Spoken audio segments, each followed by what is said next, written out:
دوستو، السلام علیکم ورحمۃ اللہ وبرکاتہ۔ امید ہے کہ آپ سبھی حضرات بخیر ہوں گے۔ دوستو، دعاؤں کی مزید ویڈیوز کے لیے ہمارے چینل اشرف علی اکٹھا کو ضرور سبسکرائب کریں اور زیادہ سے زیادہ شیئر کریں اور لائک کریں اور کمنٹ کریں۔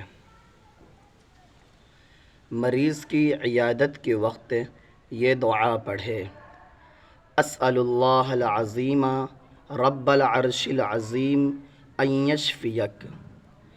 ترجمہ: میں عظمت والے اللہ اور عرش عظیم کے رب سے سوال کرتا ہوں وہ تجھے شفا دے۔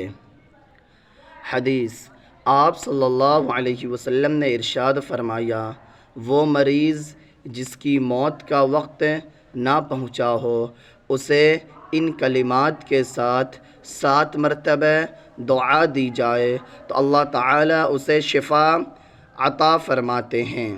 نمبر 2، گھبرانے کی جب ہم گھبراتے ہیں تو اس وقت میں یہ دعا پڑھنا چاہیے: لا بأس طہور ان شاء اللہ۔ گھبرانے کی کوئی بات نہیں، یہ بیماری ظاہری و باطنی آلودگیوں سے پاک کرنے والی ہے۔ دوستو، بیماری وہ اللہ تبارک و تعالی ہی دیتے ہیں اور شفا بھی اللہ تبارک و تعالی ہی دیتے ہیں۔ اللہ تبارک و تعالی ہم سب کو سبھی بیماریوں سے محفوظ رکھے، آمین۔ السلام علیکم ورحمۃ اللہ وبرکاتہ۔